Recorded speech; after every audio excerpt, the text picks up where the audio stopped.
Good morning students. पिछले period में हमने 6 स्टैंडर्ड की हिंदी पाठ्य पुस्तक में का पाठ नंबर 6 मेरा अहोभाग्य देखा था, है ना। इसमें कवि इसमें बताया था कि लेखक जब कलकत्ता शांति निकेतन के लिए रवाना हुए, वो वहाँ जाकर पहुँचे। फिर वहाँ जाकर उन्होंने वहाँ का सब वातावरण बताया था, कैसे वातावरण था। उन्होंने बताया था कि ऊपर की मंजिल में एक कमरे में उनको ठहराया गया था।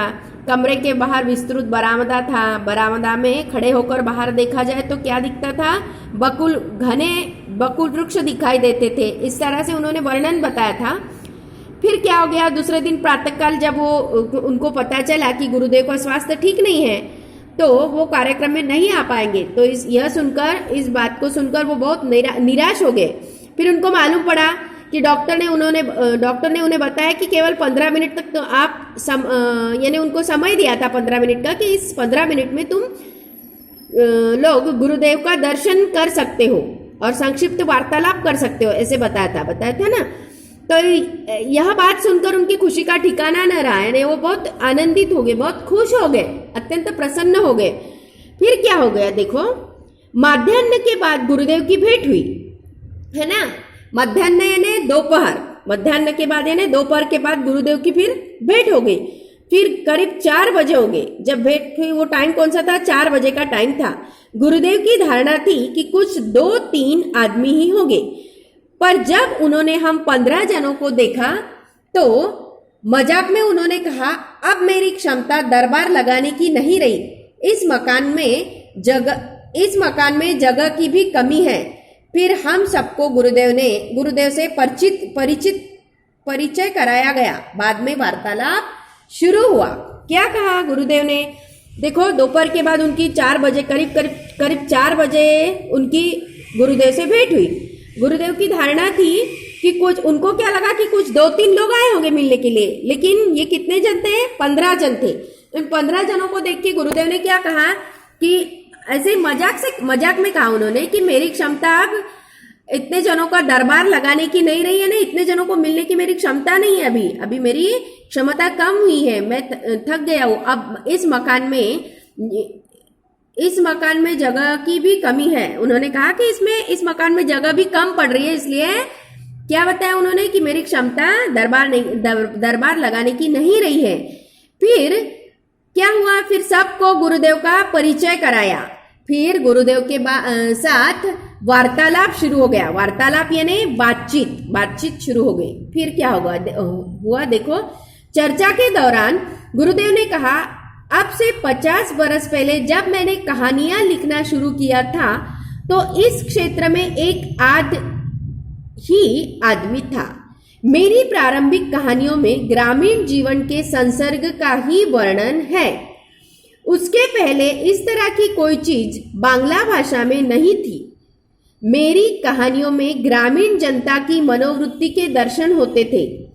उन कहानियों में कुछ ऐसी चीज है जो संसार के किसी भी देश के आदमी को भा सकती है, क्योंकि मनुष्य स्वभाव तो दुनिया में हर जगह एक सा ही है। क्या कहा गुरुदेव ने, जब गुरुदेव के साथ चर्चा शुरू हुई तो गुरुदेव ने कहा कि अब से 50 साल पहले मैंने जब कहानियां लिखना शुरू किया था तो इस क्षेत्र में एकाध ही आदमी था। यानी इस क्षेत्र में जब अब तुम इतने सब जन आए हो, लेकिन जब मैंने कहानियां लिखना शुरू की थी 50 साल पहले तो एकाध ही आदमी इसमें था। मेरी प्रारंभिक कहानियों में ग्रामीण जीवन के संसर्ग का ही वर्णन है। संसर्ग यानी संगति, यानी ग्रामीण जीवन की संगति का वर्णन है। यानी ग्रामीण जीवन का ही मेरी कहानियों में ज्यादातर वर्णन दिया हुआ है। संसर्ग यानी क्या, संसर्ग बताया, यानी संसर्ग यानी संगति, है ना। उसके पहले इस तरह की कोई चीज बांग्ला भाषा में नहीं थी। इसके पहले कोई भी चीज बांग्ला भाषा में नहीं होती थी। मेरी कहानियों में ग्रामीण जनता की मनोवृत्ति के दर्शन होते थे। यानी ग्रामीण जनता जो होती है, जो ग्रामीण जनता है, उनकी क्या बताया है यहाँ, उनकी ग्रामीण जनता की मनोवृत्ति के दर्शन होते थे, ऐसे इन्होंने बताया। मनोवृत्ति यानी विचार। ग्रामीण जनता जो है, खेड़े में रहने वाली, ग्रामीण भाग में रहने वाली जो जनता होती है, उनकी मनोवृत्ति यानी उनके विचारों के दर्शन इसमें होते थे। उनके विचार इसमें मेरी कहानियों में मैं लिखता हूँ। मेरी कहानियों में इनका ग्रामीण जीवन का वर्णन लिखा हुआ था। उस कहानियों में कुछ ऐसी चीज है जो संसार के किसी भी देश के आदमी को भा सकती है।